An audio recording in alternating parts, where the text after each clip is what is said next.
Excellent! Now I can hold it. This is recording locally, right? Yes. It's recording to the USB stick. It is? Yeah. Are we live now? Why is it a little oh, no, the light's flashing. I saw the light flash. See? The light better be flashing. And Kyle, we trust. We're live. Hello everyone. Welcome to Awesome Hardware.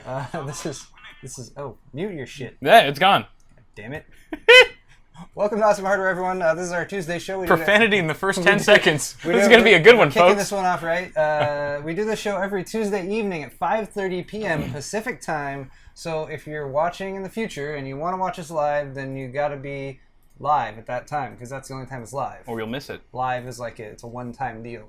But if you do want to watch in the future, we upload these to our YouTube channels as well. My channel is Paul's Hardware. Kyle's channel is Awesome Sauce Network, so check those out there in the future. Today we have lots of things to talk about. Some of them are interesting. Others are boring, just filler stuff that we just kind of shoved in there. It's always funny that we're like, even though we know it's not interesting, we're like, yeah, let's put that on the show. Yeah, people why will not? watch that. Well, if it's something mediocre. We need to say hello to everyone in chat. Hello. All of our friends who have joined us again. Thank you guys for being here. Welcome. If any of you guys are watching live and you want to help us spread the word, spread the love of the show, feel free to tweet us out or share with your friends or be like, hey, come watch this live stream. And they'll be like, what's it about? And you'd be like, they talk about computers and they drink beer. And they'll be like, I don't want to watch that. But And then you'll have to apologize to them later after they watch it. But, I mean, at least you know what's coming. That's really the point. Oh gosh, I'm getting... Turn your damn phone off! I'm getting vibrated already. See, I had the Twitch stream on volume. You got your phone.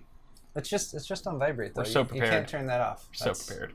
Yes, you can. Yes, the lower third Yes, is you backwards. can. I am actually this, and Kyle is actually that. It's a bullshit lie. Actually, all that you did work. We have we're at Kyle's place, and we're using OBS here, but we actually do have lower thirds for today. We do. Which might be awkward, but that's something that we keep forgetting to change. Is do another one We need one of each. with them flip flopped Yeah. for your place because I don't think we're ever going to switch back. They'll figure it out. They're on this smart. side. Anyway, Yeah. we have some announcements to begin with. That's right, Kyle. Yes, we do. Some things to share with you guys. Shirts, of course. If you guys want to support us in what we do in our YouTube channels, one of the greatest ways to do that is to purchase a shirt. I have brand new shirts. They look like this. Oh. This is the gray version. Oh. Also available in blue and black. I have the blue one. The blue one's better. Kyle's got the blue one. It's the best. Blue ones are selling out like crazy. Blue Master Race. Those are available in my store, and that's at store.paulshardware.net. And here it is. That's clothing, of course. And then I also have glassware. I also Like bongs? I also finally no, not bongs. Kyle, Jesus, man. This is fine glassware like this Imperial. Would you buy a Paul's Hardware bong? Let us know in chat. Perhaps I'll start stocking the store with them. Where void were And prohibited. we can give live demos on... Yeah, Twitch. guys, if you guys want to purchase a shirt or a glass, feel free to do so. Kyle also has these.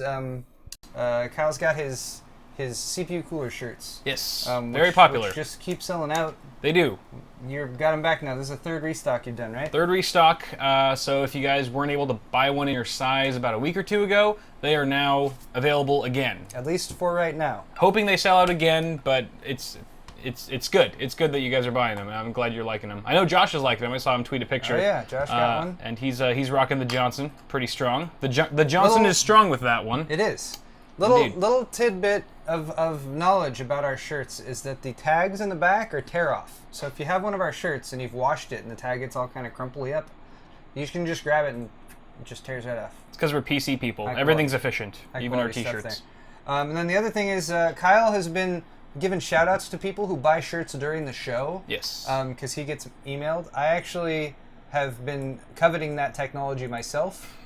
And so therefore... You finally learned the ways. I'm not doing the exact same method as you, but I will also be giving some shout outs if you happen to purchase a shirt during the show. If you don't, I'll just be sad, but that's okay. So just to clarify, if you buy a shirt from me, you will get a Johnson personally from me on the live stream. If you buy a shirt from Paul, he will give you a personal Johnson. 2 Johnsons. Oh wow, you're giving him I'm 2 gonna give Johnsons? him 2 Johnsons. No way. Yep. I'm up in mine to 3. What? You Let's can't just... all right, we'll do like 10 This each. is like the Johnsons. Let's do 10 Johnsons. The Johnson arms race. Where will it end, Kyle? I don't know. It never will. At any rate, you will get some form of Johnson from either of us if you purchase one of our beautiful shirts. And before we move on from this segment, I'm going to give a quick shout out to the people who have purchased these shirts in my store. Just first names: Robert, Larry, Morton, Abdulrahman, Daniel, John, Lance, Frank, Jeff, Aaron, Tom, Christopher, Paul, and Joel. Thanks to all you guys. I really hope you enjoy the new shirts. Sweet. As well as some of the other stuff that you have purchased. They are now no longer naked. Enough merchandising. Beer check. I'm drinking Kirkland's Signature Brown Ale. And I am drinking Kirkland India Pale Ale. Kirkland's Signature IPA. We've been slumming it lately on the beer department. Well, I wanted to point this out. I've actually been asked a few times recently, like, how much do you drink? Because people have gotten the impression that since we do a live show, it's the only time they get to see us where we drink. Yeah. That we drink a lot. I actually don't drink very much outside of Tuesday. Right. Maybe here and there, and you had your bachelor party, and we did some drinking there. But we're still working on the leftover beer from the bachelor party, so that's a good thing. If we had already cleared through all that whole stockpile, then I'd be concerned for both of us. But I'm pretty much like Paul. I don't really drink that much. I drink on the weekends, Friday, Saturday, sometimes on Sunday. Nighttime? But other than that, other than Tuesdays, I don't really drink too much. Just mean nighttime in general? Just nighttime, just days of the engine Y. You know how it goes. All right. I put one more thing in the announcement section here because I thought it was funny and I wanted to share with people. Is it really funny? This is from the Linus Tech Tips forums. This was posted by Good Bytes. And so Microsoft's, they got their Windows 10 thing going on. And they have, if you become a Windows insider, if you do Windows 10, and they have these wallpapers that they have made. And they're pretty, I don't know, I found them pretty good. Are these made by Microsoft or by the insiders? They were made by, Gabe Owell, the General Manager OSG of Data and Fundamentals team, responsible for the Windows Insider program, announced new wallpapers. So yeah, these are directly from Microsoft. I like it. You got a T-Rex. He's got little extensions because, T-Rex have those silly little arms. Ninja Cat's riding the T-Rex with the Windows flag, and that's just awesome. It's just adorable. Ninja Cat is riding a narwhal who has bacon, skewered some bacon there. That's pretty good too. And then Ninja Cat riding a fire-breathing unicorn. Classic. Anyway, so these are available actually in a wide variety of different sizes, I think, and you can even download them if you're not a Windows insider. And he even went and posted some of the already Twitter recreations that are happening of some of these. So there's the unedited Windows 10 stock background picture. There's this runner running across a beautiful beach being chased by the I would love it if T-Rex. I did a clean install of Windows 10 and that was the default screensaver. Awesome. I liked this one. A little Jurassic Park scene recreation. He's got the flare. That's pretty good. Can't get past the extended claw T-Rex though. I enjoyed those. Okay. Let's stop messing around here. We got our first segment, don't we? We do have a first segment. It's a new one. We do segments on the show. If you guys haven't watched the show before, we tried to split it up into palatable, bite-sized chunks that have titles and themes. We're just looking out for you. I know. All right, so wait, I forget how to do this. OBS is a completely different animal than XSplit. There we go. Nice. I have a new segment here. It's called Corporate World, because all of these stories about boring corporate crap. Yes. It's not really that. I guess I don't know. Hence the noose that I included in the so little Kyle image there. included the noose there. But let's just start off with some Toshiba news. Oh wait, no, that's not even what I wanted to start off with. False start. Oh no. Back to Where'd one. my story go, Kyle? I thought you set this up. Which story? The first one. The Verge? The first one's the Microsoft story. I thought I had The Verge up there. I thought you did too, but I don't see it. Oh no. Maybe I closed it accidentally. That's possible too. All right, we're starting with some Microsoft news. Okay. Microsoft has reported some big losses in the fourth quarter. Someone said hashtag boring corporate crap. Yes, boring corporate crap. That would have been a much better segment title. Than Corporate World? Than Corporate World. You're right. You could have called it BCC. Well, this is the first time I've done this segment, so I can totally change this to boring corporate crap. All right, so Microsoft has reported large losses. I'll just run through this really quickly. Now, they had some successful news amongst the losses news. Xbox sales are up 27%. Sweet. I guess. The Surface line has been doing very well. It includes the Surface 3 and Surface Pro 3, up 117%, bringing in 888 million.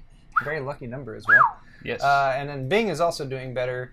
They have actually 20.3% market share right now, which is more than I would expect. Right. 20.3% for Bing. Because now if you go to Bing.com, it actually just redirects to Google. That's why they're doing so well. They're being tricky with Bing stuff. Like Cortana is going to use Bing search results, but Exactly. you won't really know it because you won't see. It won't be like this is Bing information. It will just feed you the information. They're using Cortana to skew the results. Yes. A little bit more on Cortana later in the show, of course. Sneaky. Now it's revenue. So the bad news side of it is revenue from Windows OEMs dropped 22%. They're saying this is mainly because they cut off support for Windows XP, and people are waiting for Windows 10, which is imminent right now, coming very, very soon. Then Microsoft was not profitable this quarter. They actually had a $2.1 billion loss. That's kind of the title of the story. But this was primarily due to a big write-down they took on Nokia, because they bought Nokia a while back, yes, and had to write down $7.6 billion from that, which is like a loss. So without the write-down, they actually had $6.4 billion of profit on $22.2 billion in revenue. The net after-tax loss of $3.2 billion into 0.40 cents per lost share. Anyway, boring corporate news. That's it? I don't know if there's any... I forgot to draw a conclusion from this story or anything like that. But was that the only story in corporate? No. I have several stories. This is a segment. Yes. This is planned out. Yes. We're very on top of things. Very planned. Sweet. Right, so, but Microsoft is... they seem to still be doing okay. If you can take a $7 billion write-down... Yeah. $7.6 billion write-down and still be like, we lost a little bit of money. They're not going anywhere anytime soon. You're that's still for doing sure. All right. Yeah. And I kind of like some of the stuff they've been doing with Windows 10. Yeah, me too. Yeah. Okay, let's move on to that first story that I teased you guys with real quickly. Toshiba chief executive resigns over a scandal. It is a scandalous scandal. This was on every major tech site today. It was all over the place. So fill us in, Paul. What exactly is going on with Toshiba right now? So the following report contains some flash photography. He is being bombarded. Look at all the flashes going off on this guy's face. Look at how disoriented he is. Look at it's causing pixelization. How do you even give a speech like that? Yeah, there's like flashes of lightning. They're gonna kill him with a seizure before he quits. Jesus Christ. Toshiba has a $1.2 billion accounting scandal. Basically, they've been overstating their profits by a total of 151.8 billion yen. That's $1.2 billion US, or 780 million British pounds. Roughly triple of the initial estimate by Toshiba when some of this stuff first came out, and you can see there's they're bowing there as they say, we're quitting. They're not quitting, they're resigning. But this is the weird thing about the story. I was reading it, and they're like, there's this accounting weird stuff going on. The C-level guys are resigning, who have been around for a while. Right. Johnson. He said Johnson. Johnson, baby. Oh yeah. I got some order, baby. Very nice. Who's this one from? Roberto. Can you roll your R's? Not properly. I can't tell if that was rolling it or not. It's like I can kind of fake it. Faux but it roll. doesn't always, it's a weird thing. That definitely wasn't it. Roberto. You gotta use your tongue. Roberto, thank you very much, sir, for ordering an Awesome Sauce Network CPU cooler shirt. I think he's Italian. I don't know. That's just the natural voice in me that came out. Hey, Bert0665. Ha, that's me. Thank you, Roberto. Appreciate it, buddy. Very nice. Whoop. Oh. Johnson squared. All right, Johnson squared, double Johnson. Whoa. From Giuseppe. How does that work? I don't know. Giuseppe. I almost said his full name. I didn't Don't do that. Giuseppe, thank you so much, man, for the order. Social Security number 350. He got the black one. Let me read off. Such a nice guy. Giuseppe Johnson, thanks for the order, man. I really like the shirt. They're really nice once you wash them. That's why I'm happy about this year, this week, because these have been washed now. Oh wait, I don't know why I'm touching this one. Like Just wearing a crappy normal shirt. All right. That's what I got from the Comic-Con box. That's nice. What the hell was I talking about? Oh yeah, Toshiba. Boring corporate news. This is the consequence of doing the Johnson incentive for people who buy our shirts. That is true. Is that we get interrupted like every 5 minutes. Boring corporate news. Totally worth it. So Hisao Tanaka, Toshiba is a Japanese-based company, if you guys didn't already know that. Yep. And Norio Sasaki, Hisao Tanaka is the president, Norio Sasaki is the vice chairman. They both resigned. They've both been with the company since the early 70s. Okay. So there was an independent report that found senior management was involved in a scheme to inflate profits over several years. Securities regulators uncovered problems as they probed the company's balance sheets. And I'm showing people this block of text right here because it's so fascinating. All right, here's a look at Toshiba. 63.1 billion net sales. and they've overstated their profit by 1.2 billion, which doesn't seem like that much when you have 63.1 billion net sales. Yeah, right. But this all began after the financial crash in like 2008ish, when senior managers began imposing unrealistic performance targets, like the global economy is down. Who cares about that? We need to make more money than you've ever made before, and forget about those 20% of the workforce that we laid off. We are aiming for 200% year-over-year growth. Yeah, not that Toshiba did that. That was such a common thing to hear companies saying in the years after the initial crash and everything. I was just like, be reasonable. That's why you have employees staying until like 9 p.m. at night, right? People working too hard and all that kind of thing. Yeah. And anyway, but yeah, so this is bad. The thing about this article that I read, it was like it didn't seem like there was a whole lot of like consequence. It's kind of like, yeah, hey, we screwed up and we've been lying to our investors for a while. So people are going to step down, and I think the real consequence is that is just the public outlook now on Toshiba, right? It just looks bad. It's going to hurt them. It's going to hurt their public image. Right. The findings are expected to lead to the restatement of earnings. So they'll be like, hey, this is what we really made. A board overhaul. And potentially hefty fines for Toshiba. Yeah. But who knows which governing body in the tech world is going to do that. All right. One more story here, and this is a follow-up from something that we actually discussed last week. This is the least boring of my tech news stories. Really? Yes. So Newegg. Remember we talked about Newegg? Hey, I know that building. I know that guy. Yeah, I've been there before. We both used to work there. That's Li Cheng. It's fun. Newegg. How relevant. He's on the Newegg legal team. I don't know if he's not in charge of the. I shouldn't say it. He's on the legal team. I don't know. He's a head honcho there. He's a lawyer, and he likes to like drop f-bombs sometimes in like public statements, which I think was kind of funny. Maybe not f-bombs. I always like to mention that he bought me a shot. I always remember the time he bought me a shot. He tried to get me drunk. All right, so we talked about this last week because there is a patent troll company called TQP. There's also no fun pictures here. All right, you guys are going to get to see Lee for another second. So the patent troll company called TQP. They filed suit against Newegg. They had filed suit against something like 100 companies prior to that, using a patent that was using a very common encryption method on the web. Right. They had won something like $45 million in the 100 other cases they did. They brought it to Newegg. Newegg was like, we don't play with people trying to extort. No, it's not extortion, but to try to pull money out of us with patent trolls and that stuff. And yeah, I've said it before. I'll say it again. I was always very proud of Newegg's stance on that. And I'll stand up for them in this case. So the district judge, this is in Texas, the Eastern District of Texas, which is very popular, for patent trolls to file cases in. The judge is Rodney Gilstraps. Now there's kind of a funny back and forth in the story because the judge was like, basically, so Newegg went above the judge's head. That's what we talked about last week. Right. They went above his head and they're like, hey, you need to tell this judge to like do his job, basically. Honor our rights. They went to the Court of Appeals for the Federal Circuit to seek a writ of mandamus. Mandamus? And how did that work out for them? Did they win? Well, it got the judge's attention, and right. The judge went and honored it. Well, because they'd already done the trial. Yeah. The judge just needed to like enter the verdict, but he hadn't done that in 20 months. Right. And Newegg was having to sit on like $2.3 million that had been awarded in the jury trial. All right, so end result here was Newegg won by what the judge did. He threw out the jury verdict and basically said that the patent troll, that Newegg does not owe TQP this money anymore. But then there was this kind of funny little back and forth that went on between the judge and Newegg after that, because the judge was like, "All right, here's your result. You didn't have to like be all stupid about it. You could have just called me. Like you could have just called the court. Wow. And you know, maybe we could have just worked this out. But you had to like go above my head. That seems a little weird or whatever. Yeah, right.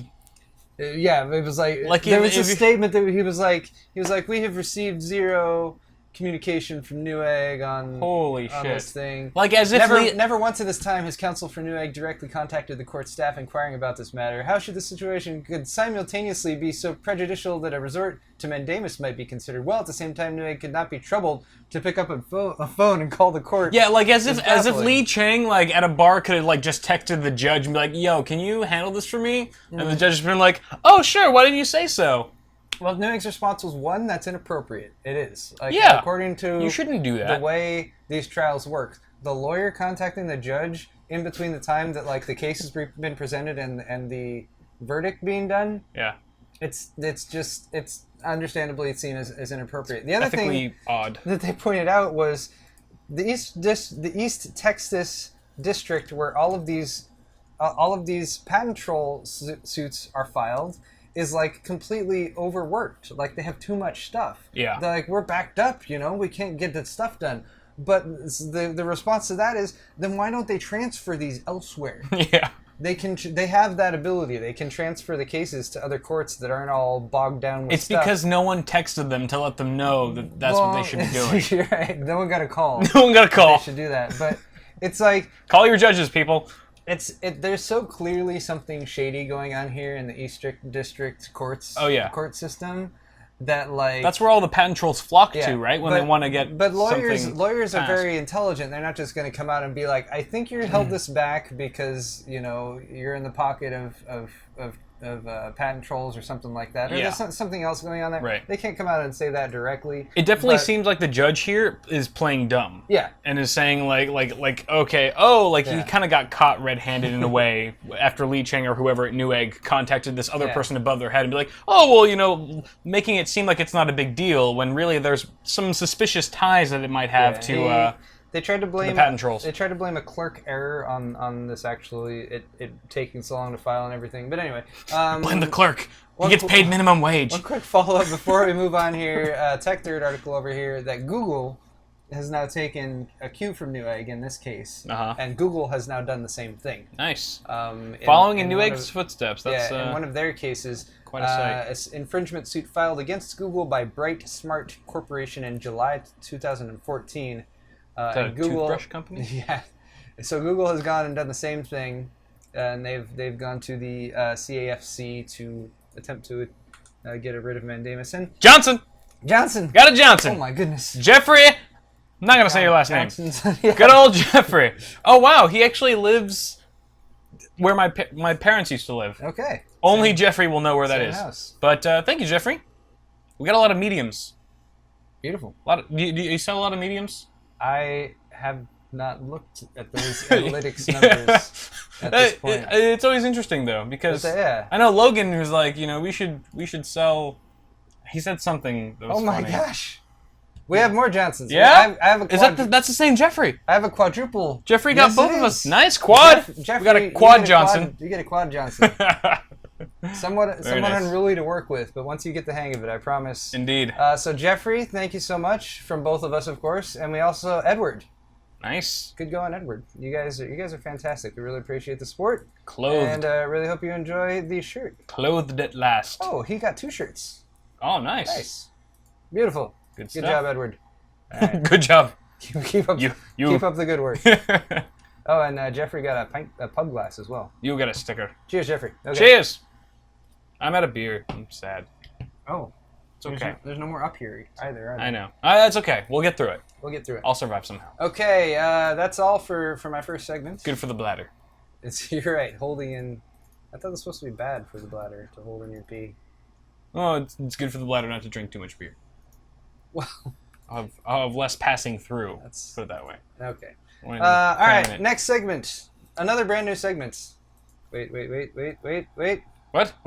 Well, we have these new things, but it's kind of janky to work with. So there we go. Next segment is Law and Order. Law and Order. That's right. Law and Order. Latin. We use the N so as to avoid any potential copyright infringement or that sort of thing. Totally different. All right, so here's how this segment works.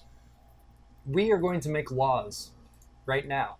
We're going to make them No, we're not. to solve problems, That's awesome. and then I want to say the laws will become law, but we can't really promise. it's not that. up to it's not up to us to enforce them. We have that in the works, yeah. Right. But I presume they will become laws. Okay. So We have good intentions. that's all we got. That's something to work with. So What are we making laws for exactly? Well, that's all the point. These are all actually kind of right in the tech related arena as Okay. well. So let's start off with the first story for discussion here, which is AT&T service. Wait, no. There's been a problem in California apparently with people chopping through fiber optic lines. What? Yeah, Why? hell, Just man. to ruin people's internet? because people are dicks. I mean, most people aren't dicks, but the people who would do this are dicks. What the hell? There's Oh, there's not a good... Was there nothing good on Netflix that night? I want better pictures. What would prompt someone to just go out with some? Here's a picture. Here's some a wire picture. cutters. Here's a picture demonstrating fiber optics to you. So that's being cut. That right there is what's being This is like a picture demolished. of a server room that they're using or something like that. All right, so yeah, it's kind of weird, but this is an ongoing thing. It's been happening since early 2014, I believe. Since the beginning of time. Yeah. More or less. And basically, vandals are going in. They're cutting fiber cables, and they're doing it in areas where like there's no surveillance or anything like that. But you know, a fiber optic, a bundle of fiber optic wires, it's about as thick as your fingers, can service a massive amount of homes. So they cut the line. They have to go in and reconnect basically every single one of those fibers. Yeah. And it's time consuming. So does it say like how many people estimated like are down from one wire cut? Like 5,000 people have. For some reason, this story I did not grab any notes for. That would be interesting to see how many people this is affecting because it's just one one wire. A rep for the carrier said the damage happened to 1,200 feet of fiber run that requires 192 pairs of fiber to be refused. Ooh. A ton of capacity, so does it say how many people were cut off? That would have been a good thing for the story to say. But it doesn't say. Lots of people. Yes. All right, so that's... Too many. The point here, though, is we need a law. Okay, I'm assuming there's already a law against cutting fiber optic cables. We just need a more severe law. Right. Mainly, we're actually going to focus on the punishments here. So what should happen? What is the punishment for somebody who goes and cuts a fiber cable like this? And should it relate to like how many people they cut off? Death. Okay. Are you cool with that? Are you cool with that? I mean, Law and Order. if you're going to be a dick and cut some fiber optic cable and cost thousands of people out of internet, you should die. I was in a 25-man raid in World of Warcraft. I was trying to tank. And that's a life or death situation. I haven't played WoW in so long. I can't even pretend like I can talk the lingo anymore. It's okay, but the point is you were violated. My raid wiped, and the punishment should be death by Nyancat or something cruel. All right, so we have 10 lashings being suggested. 10 lash death. Several people definitely appear to be in the cut their wiener off. Okay. Someone said if they're dicks, then chop theirs off. That's true. If you're gonna be a dick, you don't get one. Deserve a dick. What about female dicks? Never be the thing you want to deserve. What if you're a lady dick? Ancient Chinese proverb. What? Oh, it's breast reduction. Okay, just reduction. It's just as bad. All right, problem solved. Kyle for president. I agree. I was thinking the amount of times. All right, so depending on how many people you cut off when you cut the fiber line and how long their service is out, will determine the more people and the longer time means your death becomes slower and more painful. Yes, I agree. So if you snip like one line to one person's house, you just slap on the wrist type of thing. No, you still die. Right. You've already established. Sure. Bullet to the head, right? Shot to the head. Yeah, just you're right. Instantaneous, Some guy watching quick and painless. Some guy watching YouTube videos just you cut off a major city suburb of 300,000 people. And the person whose internet you cut off is the one who gets to kill you. Okay. So that guy that you cut off, he gets to shoot you in the head, but it's got to be quick because it's just one guy. But let's say you screw over thousands of people. Yeah. It's like a firing range. It's like World War II status. They all just line up and it's like 3, 2, 1, but they all shoot at your feet first. Okay, I like that idea. I really like that idea. Okay. They shoot at your feet first. It's got to be slow and painful. Start with the feet, and then just keep firing. It's gonna be. You said it's gonna be slow and painful. So. Okay, I like that idea. Okay, sure. So we should keep that on the table. I have another one. Testicle maybe torsion. A little bit more practical because getting that many people together to perform the execution, bit of a logistical problem there. So I'm thinking we make a website. So all the people can remotely go on. You get a live view of the execution, right? And then you get to participate. Like you get to click a button as fast as it's you like can, it's right? like Twitch plays Pokemon, but it's Twitch plays murder. But Twitch plays execution for I love it. Fiber optic cable cutting. The more times you mash the left click button, See, problem solved. More volts go into your skull. Problem solved. All right, let's move on. We have some more. We should totally run for office. We have some more laws to make next term. What's next? This is all fun. part of the plan. All right. Jay, aka Jay's 2 cents, posted this on Instagram yesterday. All right. Oh no, not yesterday. It was a few days ago. This is a fire local to California. Okay. Up near. That's pretty raging. It was pretty raging. Now the weird issue that happened with these fire. Wait. The story's not. It was a driverless car. I knew it. The story's not there again. Google can't be trusted. What? I need to double check your work more. Are you serious? Some stories I have 2 links for. Links for? Yeah, like this one. Your link All right, verbiage is all off. It's clearly not my fault at all. Okay, here's an Ars Technical article. It's very technical. So this is the North Fire. Burned 3,500 acres, destroyed 20 vehicles. Yeah, because that's where they kept getting these like, in very very that's the word I'm looking for. These images that were very draw a lot of attention because the fire jumped across the freeway and it burned a bunch of cars up. Okay. So the people with people driving in them. Yeah, the people had no choice. They had to stay in their car and be burned. No, the people abandoned their cars. What am I gonna do? But here's the thing though. They were trying to do They were trying to bring helicopters in to do airdrops or like water drop fire retardant and that kind of thing on the fire. But they actually had to stop because of drones. So people were like, "There's a fire! I'm gonna get my new DJI Phantom or whatever and like bring it up and like get a cool aerial view of the fire." Now, I'll be honest. As an initial thought, that would be cool. I would have that thought too. I'd be like, that's you get a drone and it's a perfect opportunity. You take it to the park and you fly it around, and then you realize that like, hey, taking pictures of like normal stuff on the ground is like somewhat interesting, but it gets boring fast. Right. And you need something like a fireworks going off and you fly. Yeah. That's pretty cool. Something like a fire. I see where people would want to be like, I'm going to get some footage of that. Sure. But flip side is they spotted so many drones in the air. There's something like 10 drones flying around this fire as they're trying to like fight it and keep it from crossing the freeway and like burning. But what do they give up. a shit about the drones? Because it's a risk management scenario. If you're up in a helicopter and there's a drone and you're trying to fly low enough to do something like dump fire retardant and the drone collides with the helicopter, like you're risking the lives of the people in the helicopter. It's the same reason like you can't point a laser at a plane. The chances of something going wrong are very minimal.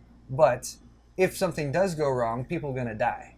And that's why if they see drones in an area, if they see other aircraft that are crowding an area, they're going to be like, hold off, you need to stay back. And I guess that makes you make a good point there, because also with the recent kind of modifications that we're seeing with some of these quadricopters and drones, which we'll get to in my half of the segment, I can definitely see why. Like a fire team might be skeptical of going in when there's drones aloof. I would be too. Yeah. I would not want to risk my life in that situation. Yeah. On the off chance that the drone, collided with the tail rotor or something like that. Or has been weaponized to wipe out humanity. Or it's a weaponized drone. Oh, goodness. More on that later. We got more Johnsons. Oh, yeah? Mason. Nice. Mason, thank you so much. Johnson to you. Oh, Mason put a note. Oh, so did Paul. Wait, I got notes. Mason noted Johnson. He Johnsoned you back. I got a Johnson. We're just trading Johnsons at this point. In return for that. Actually, I had a couple notes here. Wait, was this one also from today? Hold on. Don't hurt me. I'll be right back. I have to pee. You have to pee? I have to pee really bad. Well, grab a beer then. This hasn't been a while. It's been a while, but yeah. Beer. Get, 2 beers. Okay. Well, now Cal is gone. We can get a little bit more intimate. Don't know where I was going with that. Mason, Johnson to you. Cody as well. Johnson to you. Double Johnson to both of you. Thank you guys so much. More Thumbscrew shirts going out. Kyle will be back very shortly. In the meantime, thank you to all of you guys who, in Kyle's half of the show last week, when he mysteriously disappeared because we had a pizza arrive at my house, did the hashtag honey butter. Because I know that was kind of like, I was like, I don't know what to do now because Kyle's gone. But I did hashtag honey butter. I told you guys to do that because I knew there's no way he was actually going to watch that segment while he was out of the room or anything. But thanks to you guys, and you should keep that up. You should keep that up. I'm not going to strip. That is not my... Cody, yeah, what's up? Powerblaze557. Thank you so much for the order, man. And I really think you're going to enjoy the shirt. They're very high quality. That was one thing that when we started out with the shirts and everything, we wanted to make sure that if anyone was buying merchandise, if anyone was buying merchandise, that they got something that felt worth their while. Okay. So I guess I can ask you guys this question since Kyle's gone. Is what do you think the punishment should be for somebody who is involved in a drone conflict? Now, there's a lot of discussion right now going on about like FAA regulations that they might want to put in place, how they're going to deal with this, different sizes of drones, different capabilities of drones. What in the hell? What in God's name did you just bring into this room right now? I didn't have anything else. But why did you even have? Why do you even have that? Give me a sec. I have never been more ashamed. He's not even going to show you guys. I'm going to show you guys right now what Kyle just brought into this room. See that? That's a goddamn Corona. You know, there's lots of things. There's actually a wide variety of things that I would rather do than drink a Corona. This all started way back in the day when we realized that Corona was absolutely garbage and worse to drink than, say, piss or maybe, the runny stuff that comes out around diarrhea. But I've considered the options. Bamboo shoots under the fingernails. I think that's one thing that came up quite frequently. What are you doing? I got another beer. You changed it out? I had to look in the other fridge. We have two fridges. I already showed them your Corona. Well, I figured you did. I was just starting. But I just grabbed it because it was quick. It was actually in the fridge closest to us. So I ran to the fridge that was further away, and I got this Hanger 24 orange wheat. People are going crazy. My eyes. Right in, I'm sorry. It's so gross. Didn't mean to show you. My liver. Don't worry. We'll be. I'll be using that for like my. I don't know. Something else. Piss backup solution. Well, switched out for the orange wheat. All right. We're good. Didn't realize we were so low on beer. Wow, that was a mega piss though. It was. Holy shit! I bore a hole to the side of China. Yeah, we're on the second floor. I feel bad for if your grandpa. Your grandparents are not doing well. It's kind of catastrophic over there. Okay, so back to the point. What should be done to people who are caught flying drones in areas that might, say, conflict with emergency services during their duty? Duty. Death. Death? Death again. Death is the new law for everything. We're going back to the Stone Age. We're going death penalty across the board.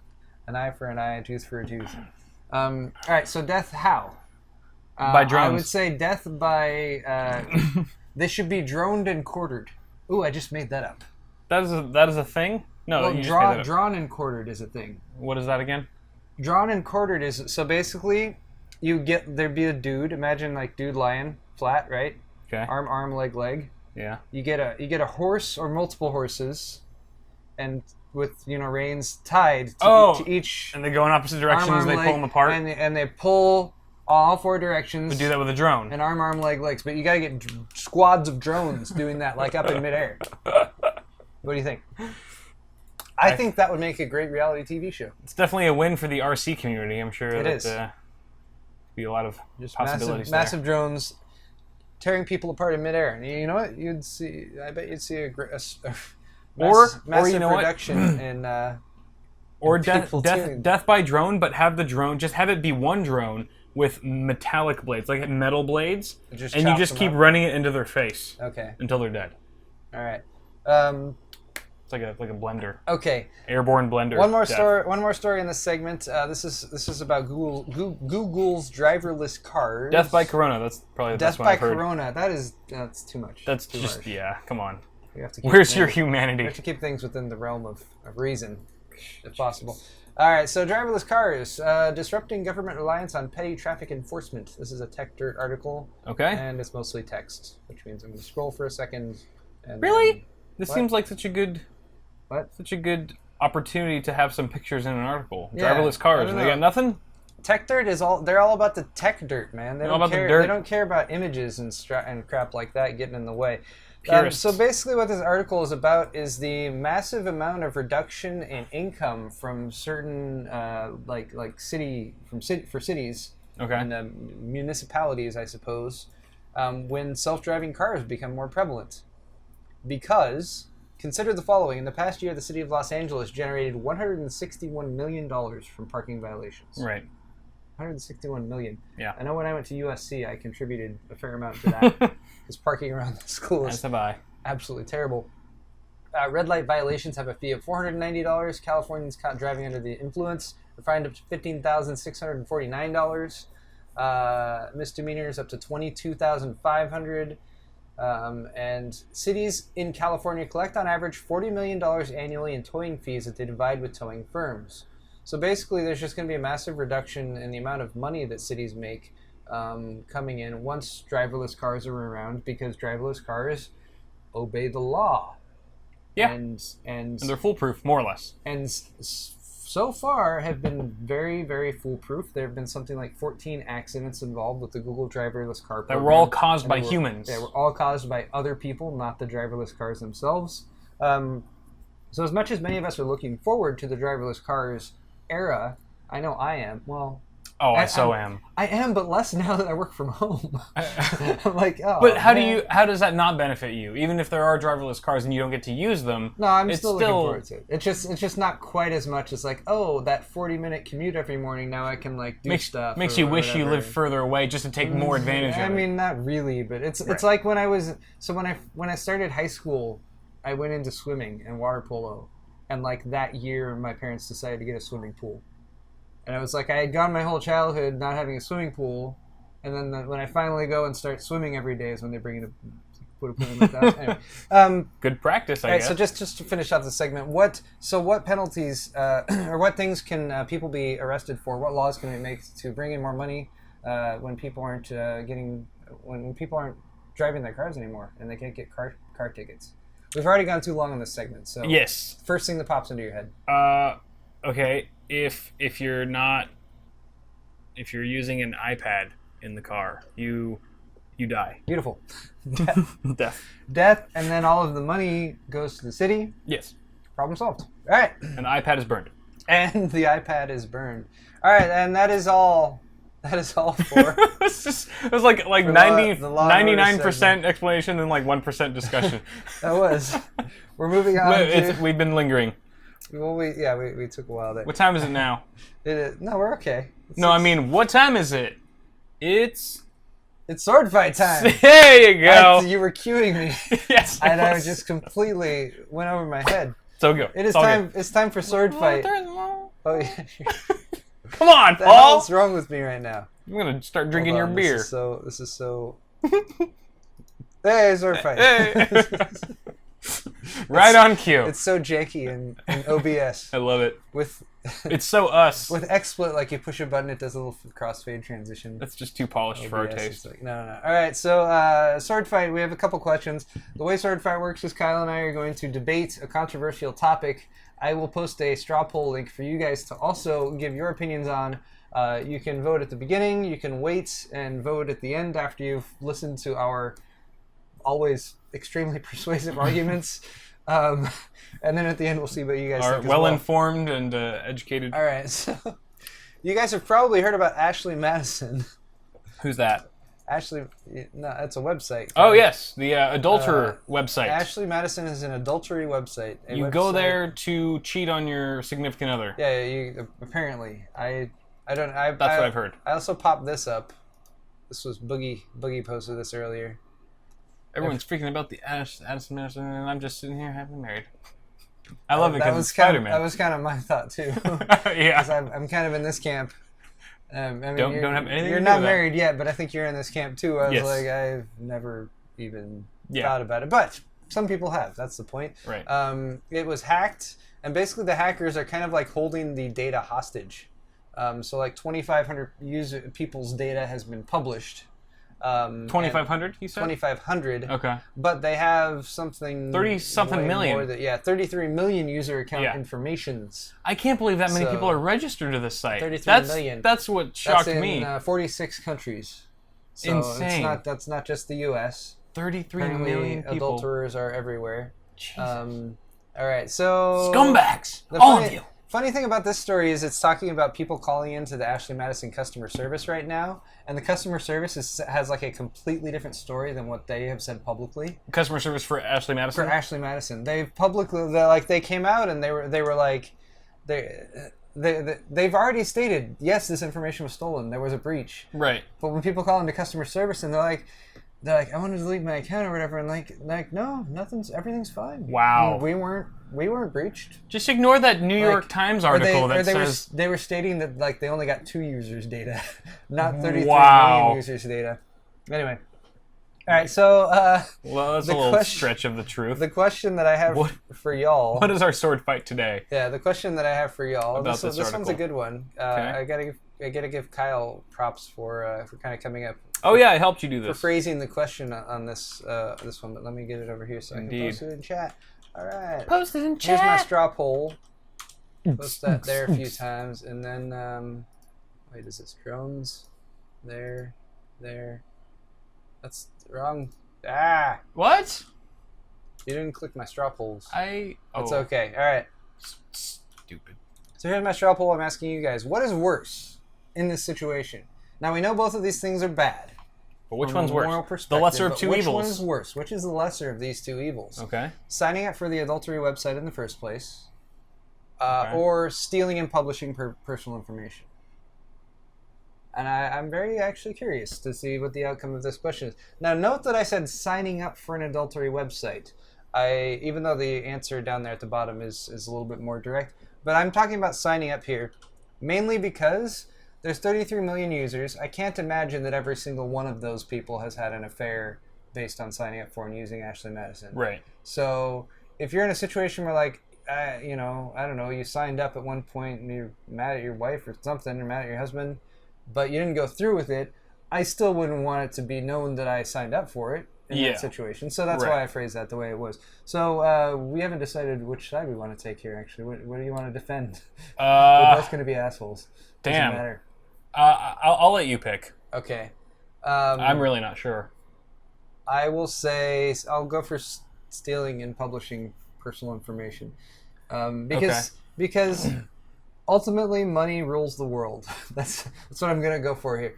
Money is everything. It doesn't matter. You're married, you're not married. Who cares about that, right? You're signed up for Ashley Madison. What does marriage mean to you? Obviously not much. Now, what probably matters more to you than marriage if you sign up for Ashley Madison? Your money, right? Yeah. And what happens if personal information is stolen and published online? You're probably going to have to deal with maybe some identity theft, or possibly the compromising of like your bank accounts, or I don't know, anything like that. It depends on the information that's published, obviously. Sure. But for that reason, Ashley Madison, they're just setting up a service. They're allowing people to come on and use the service, whereas hackers who are stealing and publishing personal information, they're being more aggressive. They're targeting people who, that's not something they signed up for.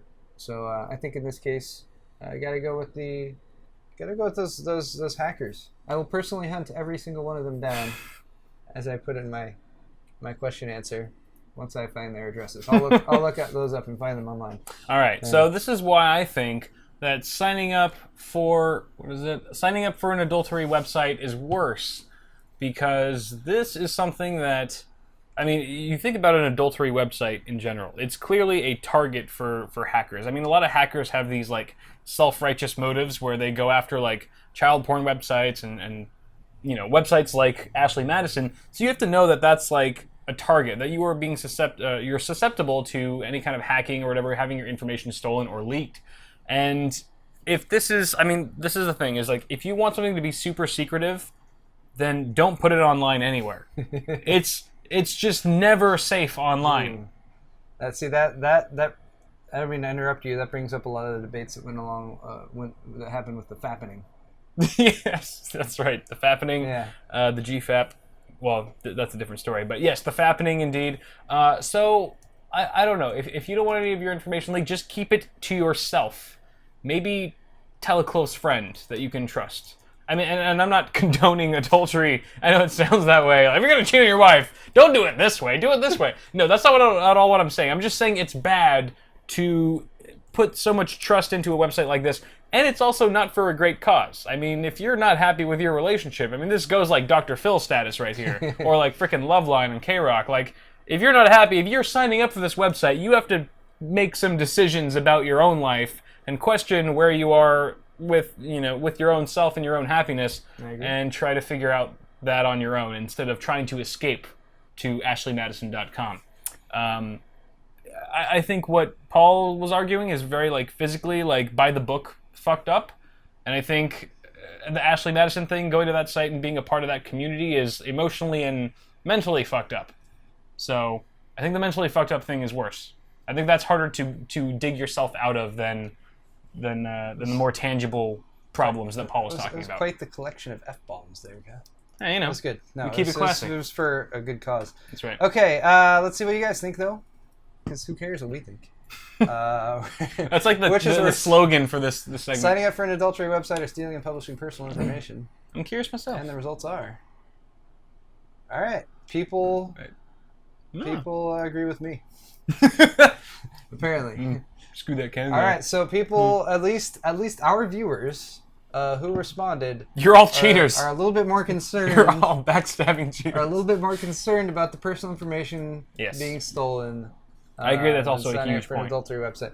Now, I didn't set this up, but I would be curious if the question were tweaked just a little bit to being actual adultery versus signing up for the site. Right. But I'm happy that we went with this one because I'm happy that I won. But because it meant I won. That's always my goal. Yeah, Sordak brings up a good point. Do you even need to be a husband or wife to sign up for the site? So that's another part of it. You could sign up for this site. Maybe you're just a single guy looking to be the adulteree. I don't know if there's that a term. No, probably not. But yeah, something to consider. All right. Adultery. Something to consider. Something to think about. So it's just something to consider out there for our viewers.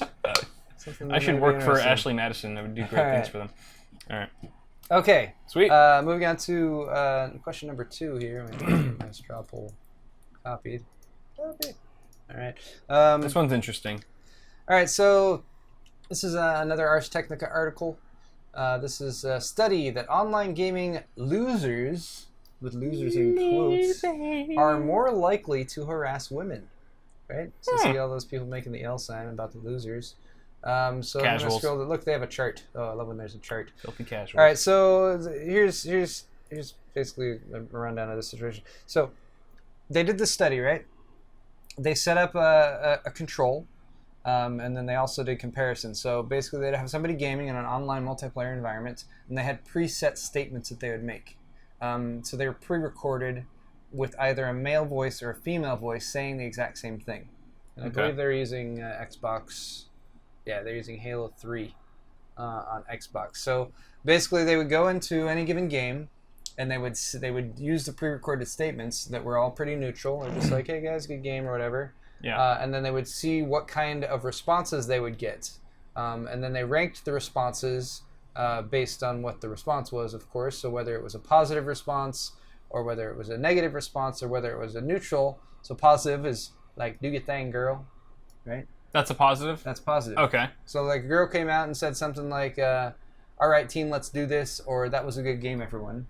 Okay. Now on the male side of it, when the male voice said it, there were positive and negative responses, and it was all pretty much just even across the board. Right. No one cares. You're a guy. But when the female voice spoke, the positive, the neutral, and the negative were all ranked out, and basically the negative were all were much. There was a much higher likelihood if you were a poor player that your response would be negative. Okay. So that's the eventual conclusion of the study was that if you're a loser at online gaming and you suck at online gaming, then you're more likely to be misogynistic if there's a female gamer who is also playing, who identifies themselves as female. Right. Now, there's a lot we could talk about that we could discuss here.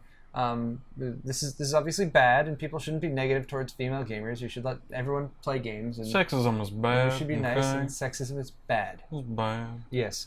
But so I kind of wanted to focus on the positive here, right? Okay. So if we can assume that the worse your gaming skill is, the more negative your opinion of women is, then conversely, we could assume that the better at gaming you are, right?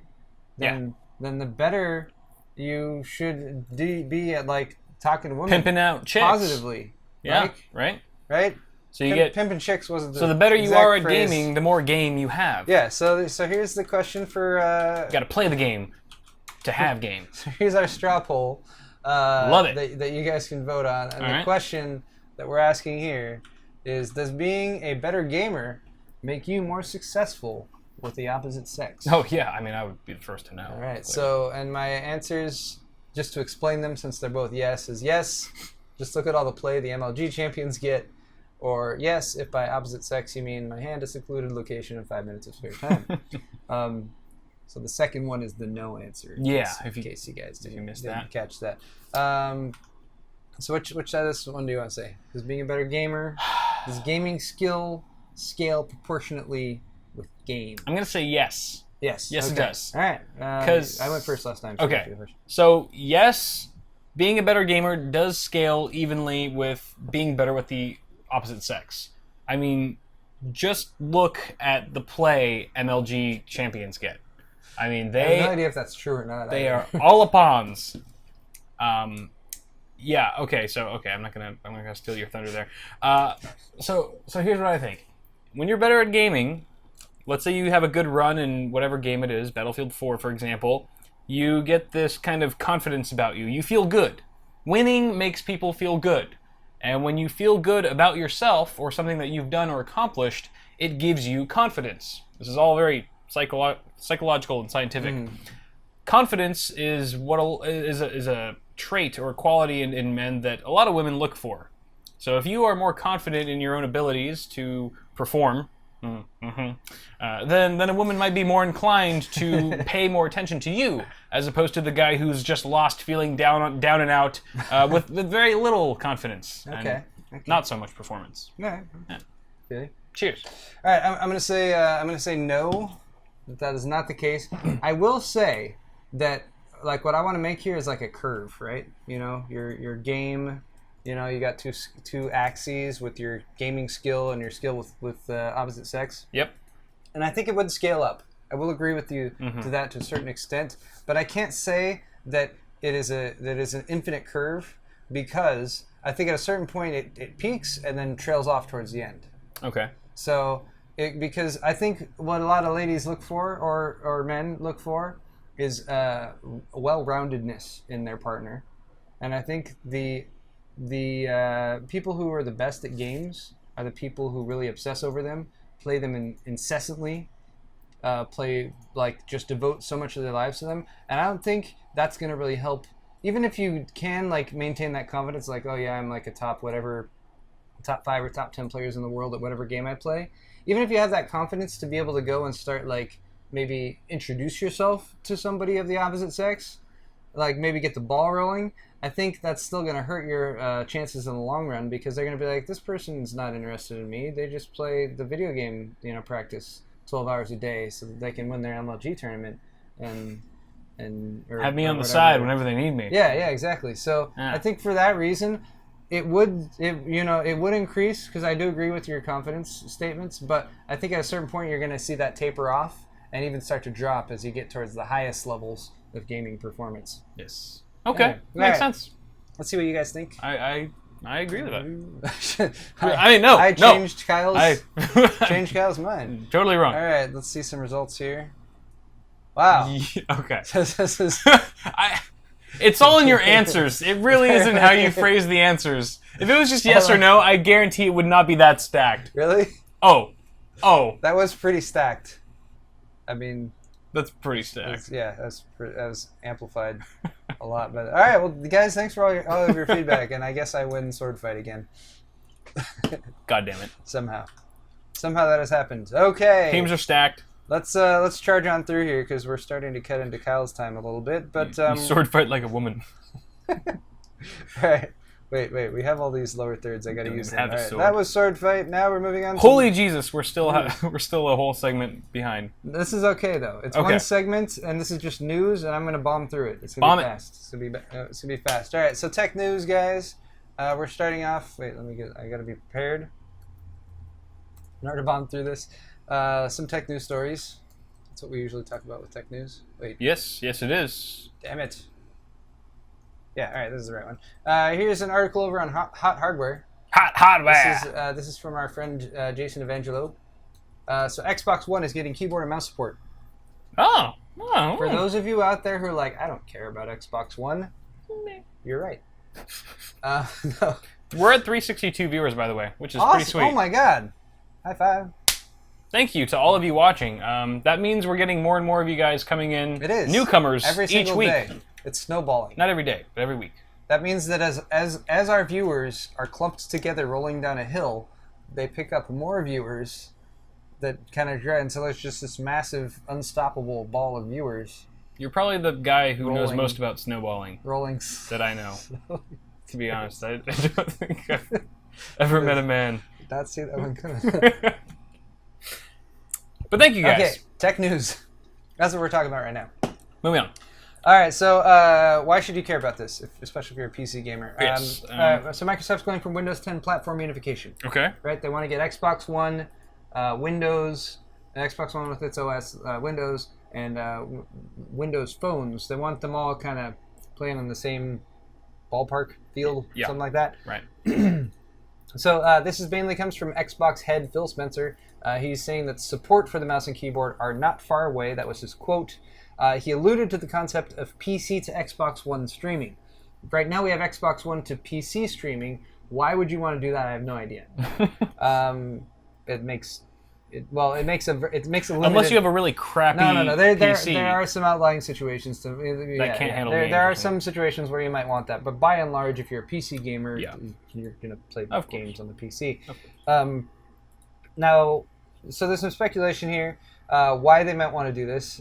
It's becoming, the quote is, from Phil at least, I like the idea of Windows 10 to Xbox One streaming, but don't have a plan yet. So that'd be the other way around, Windows 10 to Xbox. Yeah. So that means you could have, kind of like a NVIDIA's Shield streaming. Right. Yeah, that'd be cool. And I wouldn't be surprised at all if Microsoft does that. They should. Yeah. And that would make an Xbox One a more useful investment for a PC gamer, if you could actually use it as a client to play your PC games. The most use that PC gamers would get out of it is when it's not being used as a console. Exactly. The interesting thing here, though, that Jason pointed out a few things in the article. This could attract more PC game developers to the console side. We often hear about console game developers coming to the PC side, but there are PC exclusive games as well, like MMOs. Right. And this could potentially get some of those developers more interested, which it could be interesting. That's probably more of a business decision thing from the Microsoft side. Yeah. There is potential pushback from gamers who are comfortable with their controller and don't want keyboard or mouse users having an unfair advantage. That's undisputable, in that if you have particularly like an FPS game and you're using a keyboard or mouse, you're going to destroy anyone using a controller. Get with the times, people. Or this might not be even keyboard and mouse to use with actual games on Xbox One. It might be just keyboard and mouse only for games you're streaming from a PC to an Xbox One. Right. In any case, might be interesting or useful to have. We'll let you guys know once that moves on a little bit further. Indeed. And that's all for that first little story here. Next story is a little hardware news. This is from overclock.net. And here's an interesting piece of hardware from a company that I had never heard of called ID Cooling. I'd never heard of them either. ID or ID Cooling. I think they're a Chinese-based company. Based on the name alone, I think. Yeah. ID Cooling. But look at that guy right there. It's an all-in-one cooler, right? But it's got a little bit more going on than you might typically see with your typical all-in-one CPU cooler. This is called the Hunter Duet. I love that name. Which is Hunter Duet. Which is good only in that it is terrible, I think. But I see where Kyle's coming from. Hunter Duet by ID Cooling, and this is part of the Frostflow series. The Frostflow. I want to meet the guy who... That sounds kind of interesting. It's like you'd have a slushy going through your loop. It's like an icy blender. Yeah. Frostflow. So it's a CPU block and pump in one little unit. A GPU block that's in a separate unit. It has a cooling bracket with an active fan to cool power delivery, and then a 240 millimeter radiator, and it's an all-in-one closed. So it's an NZXT Kraken and a Corsair H100i mixed in one. Yeah, kinda. Right. But More or less. neither of those companies profit when you buy this, as far as I know. They should have joined forces long ago. Yeah, interesting product. I don't know if I mean it's hard to say. So some of the skepticism here would be you've got a 240 millimeter radiator for your CPU and your GPU, right? Which is gonna limit your high end options. Yeah. You're not going to be able to cool like a 5960X and a 980 Ti with this. Right. That's just, it would be too much for it. Yeah. But let's see. Included with the unit is a pair of SF12025 high static pressure fans. They're PWM controlled, 800 to 2000 RPMs, 884.5 CFM each. The fans have rubber corner dampeners to absorb operating vibration. The pump is ceramic bearing, 2500 RPM, and it has Comet Trail LEDs. So that it's got like a little spinny LED that goes around and kind of trails. The other issue I have with these kind of pre-made GPU blocks is that they're mainly only focused on the GPU chip itself, and none of the VRM or any kind of like the resistors or anything like that, because they're trying to be universal, right? And since they're all laid out differently on the PCB, they're going to just try to generalize it as, well, really the GPU is all we have covered. Sometimes you need to get That's not always going to cut it. More copper little heat sinks or something to put on some of the power delivery, that sort of thing. Right. But yeah, I have yet to see. I know Corsair's I think is okay. It was an HD10 or whatever. But I've yet to see one that I think really looks like cool. Equivalent to like an EK water block or something like a full cover water block or like a nice third party GPU cooler. Yeah. None of those to me look better than one of those. So the only reason you get it would be for the cooling performance, which is, I mean, it can be very good. I used the Kraken G10s on a couple 290Xs. Yeah. And it did a really good, I mean, the temps were 9-day difference from the stock cooler. Anyway, $140 MSRP for that one. So that I think would be maybe one of the biggest selling points would be if you're already maybe considering a full 240 millimeter radiator all in one unit, which usually started about $100, then that much more to get your GPU in on the action as well. Yeah, it could be interesting. Anyway. Yeah. All right, a couple more quick little news stories here before we close off and move over to Kyle's section. We got some Skylake rumors. All right. A Skylake sample is reported to have hit 5.2 gigawatts. 5.2 gigahertz on air cooling. Look, it's pretty sweet. There's a CPU-Z screen cap that cannot be disputed. No way that cannot be disputed. This is from a Chinese website called HKEPC. Better than the TechBang. Interesting thing about this, because we already talked about some of the Skylake benchmarks that have leaked and that sort of thing. All of these are leaks and rumors and cannot be confirmed or substantiated until Intel says anything official. But 5.2 gigahertz, and it says it's air-cooled 1.35 volts, which is pretty impressive. Yeah. Like, really impressive, actually. If it's really at 1.35 volts, 5.2 gigahertz on air. That's pretty intense. Now, it doesn't say if it's stable. It doesn't say, if they did any long-term testing. They were able to anything like that. Yeah. But these new Skylake processors, according to this slide from Intel, are supposed to be using the next-generation polymer thermal interface material, the same stuff they used on Devil's Canyon. Devil's Canyon was definitely a better overclocker, at least as compared to Haswell. Right. But who knows? I mean, if we can have another Sandy Bridge-esque launch here with Skylake, awesome. That'd be super, super sweet. I'd be really stoked on that. It has been years. I like being able to get an extra 30% performance out of a 200 or 200. The 6600K I think is going to be the quad core version, and that still might be more expensive than it should be. But if you can take that, isn't the 6700K also quad? 6700K would be quad, according to rumors. Again, would be quad core with hyperthreading. Oh yeah. 6600K would be quad core, no hyperthreading. Right. Okay, one last little thing to point at to show you guys here. Cortana. On Android. On Android, yeah. All right. So Cortana is the it's like the Siri. I mean, that's the easiest way to say it. It's like Siri. Yeah. I'll never say "Okay, Google" again. Yeah, it's a little helper assistant. It's built into Windows 10. Microsoft wants to make it universal. They want to bring it to all platforms. So this is a early release, since there's some APKs floating around to where you can actually try it out, or at least some people have been trying it out. This is leaked. I don't think this was an officially sanctioned thing or anything. But I'm actually looking forward to Cortana because I think it'll be cool to be able to talk to my computer and ask it to do things. I do speech to text, not all the time, but pretty frequently with my phone. I do Google Now, again, not all the time. It's usually when I'm in the car. Yeah, there's often times when I'm about to search for something, like, oh, I should just ask. Yeah. Like, tell me this thing, phone, and then my phone tells me. But yeah, the interesting things about Cortana is that she's got spunk, which I kind of like.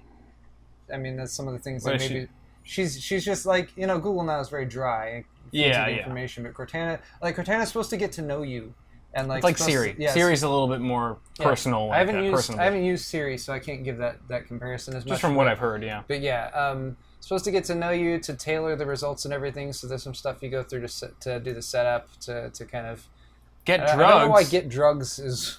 What? Cortana can help you get drugs. I guess is what they're going for here. Ready to trip balls tonight, Kyle? Yes. She has moxie. Totally. Right. According to VW10. She's supposed to have, she can give you a little sass sometimes. I guess if you're being rude or whatever, or if you're bad at video games. But yeah, I'm kind of excited to take a look, and I'll definitely try it out on Android.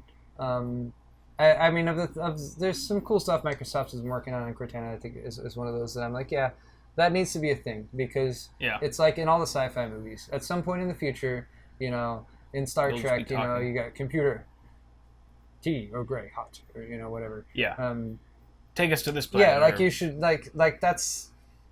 It's not gonna replace human interface devices, of course, and keyboards and typing and that kind of thing. But it'll complement it. It'll complement it. It'll add to it, and I'm pretty excited about it. And it's also interesting to see Microsoft kind of giving Cortana more of a personality. Yeah. Well, just kind of how like Apple did with Siri. I don't know. I feel like in certain creative regards, Microsoft is kind of riding on the coattails of Apple in certain pockets. But I mean, it's throughout the industry, and when one company does something and they do it right and it's doing well, I think it's natural for other companies to follow. Yeah, of course. And there's a whole other discussion there about copying and infringement and all that kind of stuff. But I'm kind of looking forward to that. I'm gonna start messing around with some of the Windows 10 as well pretty soon. Yes, I know it's supposed to launch really soon, actually. A couple days. But, we'll be checking that out. Yeah. In the meantime, though, that's all from my half of the show. Yay! Thank you again to all of you guys who have placed some orders. Yes, indeed. Thank you for guys. us during the show. We'll be continuing that during Kyle's half. If you're watching this in the future, you click the link in the description, or just go over to Awesome Sauce Network channel. You can watch the second half over on Kyle's channel. You can also hit like button, and you can. What else can they do? You can comment. You can write a comment. Hit us if up you're on YouTube, comments. you're like, hey, it's cool. Yeah, good show. And again, if you want to catch us in the future live, it's 5:30 p.m. Pacific time on twitch.tv/awesomehardware. That's right. Thanks to all you guys for watching. If you're live, don't go anywhere. We will be back momentarily with more awesome hardware. I'm gonna pee. That's good.